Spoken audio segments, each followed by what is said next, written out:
Hey there, so today's video is going to be a pretty short one. It's specifically about how to deal with Vader Blue, a new major contender in the metagame.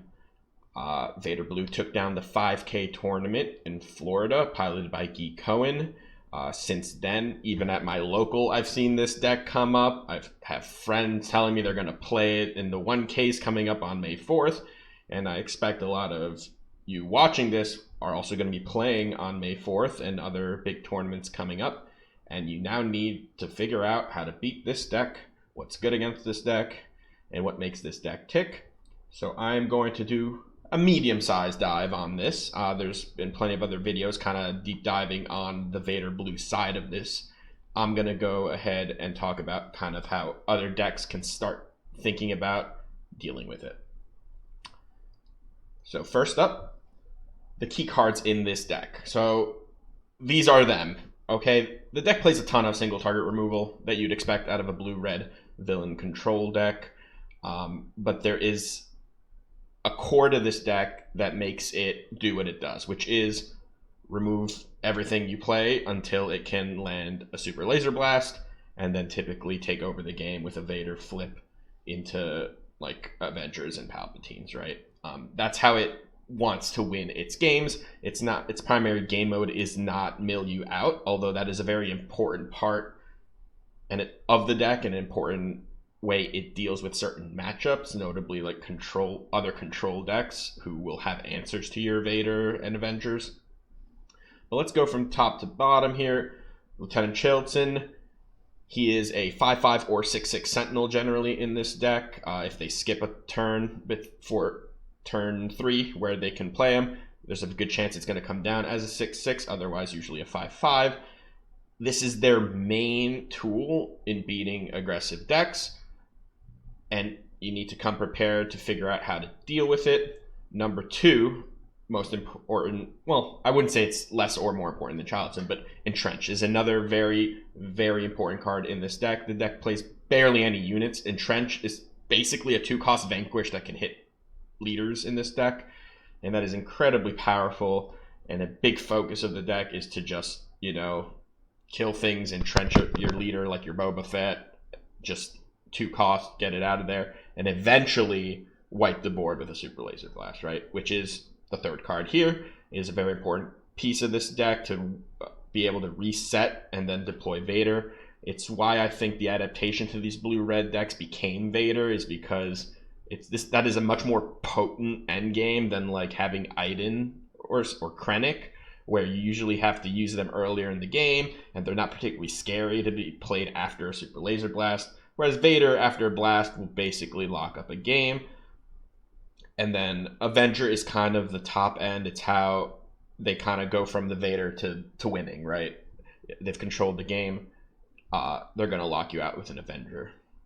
Last 2 cards here, Vigilance, Restock. So Vigilance is just a good card right now. Main modes, heal and kill a small unit. That's kind of what this deck is going to be using it for against any decks trying to kill it, right? It's not really milling Sabine, or Boba, or any other like mid-range soup that's going to be trying to kill it. It's going to be healing and killing. So you need to think about that. Ways to maybe mitigate heal might be important. But I'm including the Vigilance Restock here also to talk a little bit about like the end game other option that this deck has, especially in like mirrors or against other control decks, is these Restock Vigilance loops. Notably, you only need 1 Restock because Restock can target itself to shuffle itself back into the deck, which is a weird interaction but important to remember. That's why these decks typically have 1 in the deck. It's their insurance policy for the games where they aren't going to be able to kill their opponents with Vader and Avenger. And the Vigilance Restock loops are important, and they're kind of aggravating, but we'll figure out if we can like mess with that in any way. All right, so strategy.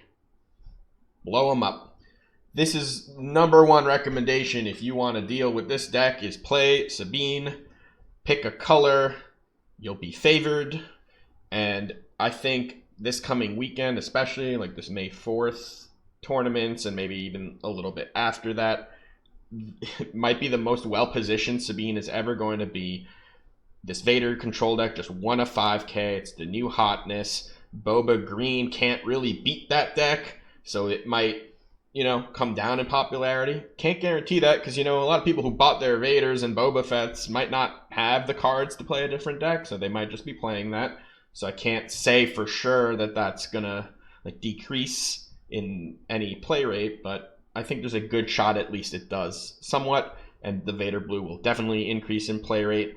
Sabine Wren was already incredibly powerful and incredibly well positioned. I think it's going to be even more so now with the mid-range decks and the smaller control decks like Iden and Krennic being very unfavored into the blue Vader deck, that they might take a step back, and those decks could beat Sabine, but Vader Blue, it's just not reliably going to. I think this is very well positioned, and we'll talk about some cards that you can add to this deck or the sideboard to tighten that up. So that would be kind of step one. I don't want to lose to Vader. I'm going aggro. All right, we'll talk about a few specific cards that I think you can angle for this matchup. And the number one riser for me is Spark of Rebellion. I wish this card was in a different color because I am notably a little low on Hero Yellow as a card pool. I think it's probably the weakest card pool currently in set 1. But Spark of Rebellion has never been more well positioned. I think the card is very, very good into these control decks, especially this Vader deck that's relying on very key sequencing. Snagging the Super Laser Blast the turn before they play it might just mean game over for them. I think the card is actually surprisingly powerful into these mid-range decks, so it's not like it's just tech against Vader.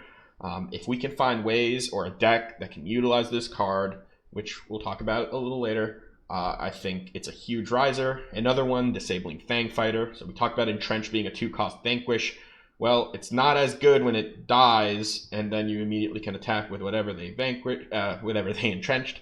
So Disabling Fangfighter is another riser. I think Sabines should be playing this in their sideboard at the very least. A few other decks that would be playing red should probably start including it, like a Churret deck or a Han red deck.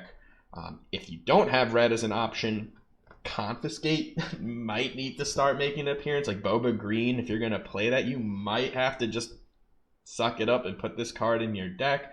An Entrenched Boba Fett is just awful. An Entrenched Fett's Fire Spray can be awful. I really like Fangfighter because, it's not an embarrassing unit on its own, and Confiscate is kind of an embarrassing card on its own. But, we got to figure out what we can do, and Entrench is one of the biggest power plays the Vader deck has, so Confiscate might be needed. Regional Governor is another riser, in my opinion, for similar reason as Spark of Rebellion. I think it's just kind of a weaker version of that, but, if you're not playing Hero Yellow, or if you don't want to pay 4 for Spark of Rebellion as an off-color card, Regional Governor can be effective at stopping something like a Super Laser Blast, or a Vigilance, or even a Childson early on. Unfortunately, it's not a Rebel card, so it doesn't fit super well into the aggro hero decks because they can't really pump it with the Wing Leader and the Fleet Lieutenant, so it's not usually a good turn 1 play, but it can fit into a curve quite reasonably, so it's another decent card to be on your radar.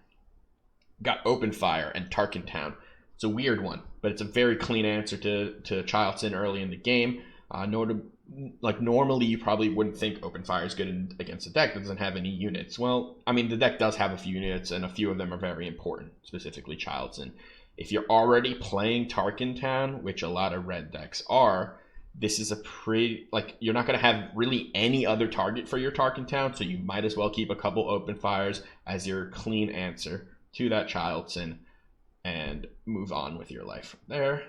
Aggression is another card that one-shots Childson, so it's kind of a riser. You can start looking at something like a Mono Red Sabine, which might even be more powerful into these Vader blue decks than the green versions. I think you'll probably lose points against some other matchups, but Aggression's a good card. It's very powerful against that Vader deck specifically because of the Childson line. Vanquish, another one. This one's weird, but you know, the Vader Blue deck doesn't have a lot of ways to actually kill you. If you want to angle yourself to beat them in the long game, potentially in like a mill battle, you need to have the answers to their Avengers, because if you answer the Avengers and the Vader, the deck's really not going to kill you any other way. So if your plan is to compete with them at the top end into these Vigilance restock loops, then you need to be able to answer their few threats, and Vanquish is the cleanest answer for that. And the last card I included here is Forced Surrender, which is another very powerful discard tool into this deck. I think Forced Surrender, specifically when combined with some other discard cards, which we'll speak on a little later, you can like rip their hand to shreds and then put them into a top deck battle. And you know, sometimes they'll draw the answer, like the Super Laser Blast happens, but if you can be aggressive in the first few turns and then rip their hand to shreds with Forced Surrender, things like K2 and Force Throw, then you'll be able to likely push to the finish. All right, so it's a good segue into the Red Hand Disruption. We got a couple options here. My favorite deck, Chariot Red, makes great use of most of these cards, like the Force Throw, Force Surrender, K2, right?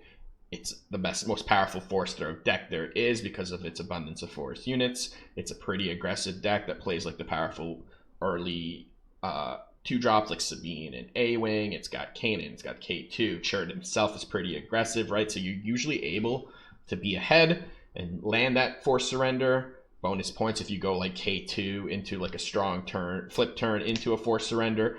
They might just not have a hand at that point, okay? So this is like, I think Force Surrender on its own is not enough. You generally need about 4 discards to rip their hand, okay? So it usually involves a K2, a Force Throw, and a Force Surrender, right? If you're playing all 3 of each of these cards, there's a very good chance that you'll be able to get to turn 7 and have them empty-handed. At which point, you know, they get a Vader, but they might not be able to deal with your Chariot. Now we've got Han on the other side. There was a deck in the top 16 Orlando by Jeff C. I don't remember his full last name, unfortunately. Sorry about that. But he played like a red, yellow Han discard deck. It was playing all of these cards and Spark of Rebellion, right? So now we're really cooking with the discard. I think that deck, I don't know if it needs to be main decking the full discard package. That might be a little overkill, especially because it's going to be really weak into like the aggro decks and even like the Boba decks. Like I think that was basically pre-boarded into control. You can do that out of the sideboard too. I don't think that's a bad option. Force Throw is way weaker in this deck because it only plays 1 force unit in Ezra. There just aren't any other force units until like Mace Windu in these colors. So it's not, Force Throw is really just a 1-for-1 discard. But I think like a red aggro Han deck that boards into this disruption package could be a decent angle. Han Red, notoriously pretty good into Sabine if it's built as an aggro deck. So I think if you expect less Boba, which is a natural predator of Han, and you go Han Red for beating Sabine and then board into a discard package that can target Vader, that could be a strong option. Another Han or Luke thing, right?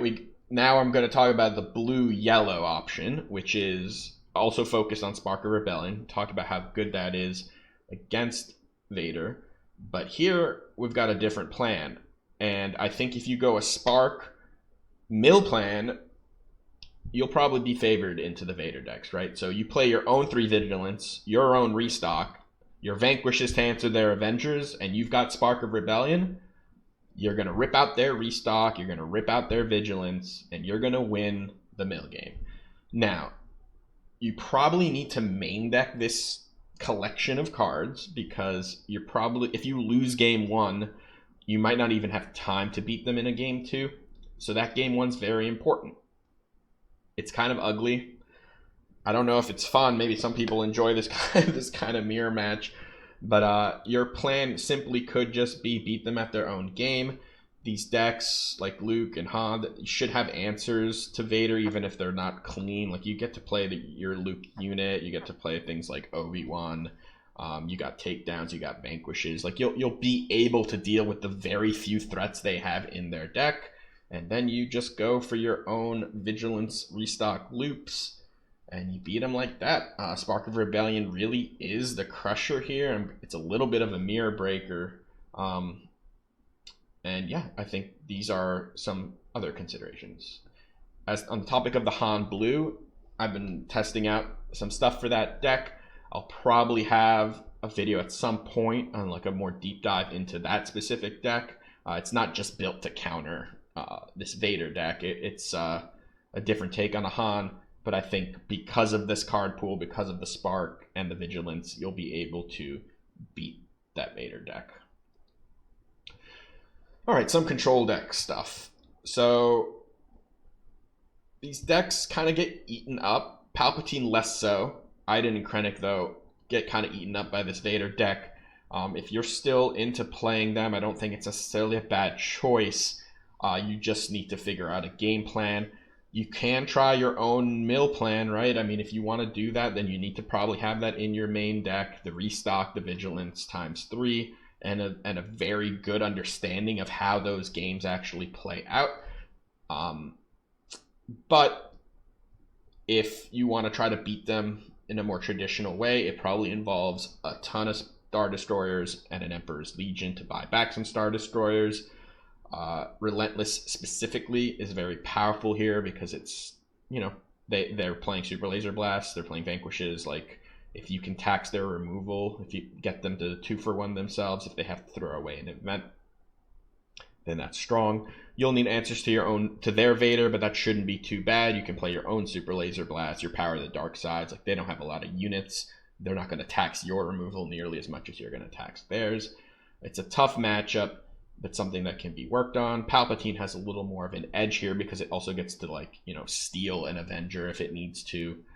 But it's still, a lot of these games are going to end up in a mill battle, so you probably just need to be playing the restock, yeah, and learn how to function in that end game.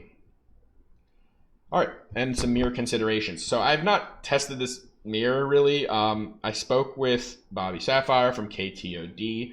We theory crafted a few things. He did a bit of a deeper dive, and I believe he is going to be making a video about like the end game mirror and how to win this match. So stay tuned for that. I just have very brief stuff I want to say about this. Obviously, restock vigilance is kind of the key in this mirror match. There's like 2 units in the entire deck that actually matter. It's the Avengers.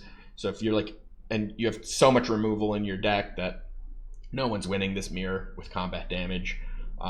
So here's some weird cards. Spark of Rebellion. How much will that cost? That'll cost +2, 8, 6. A lot.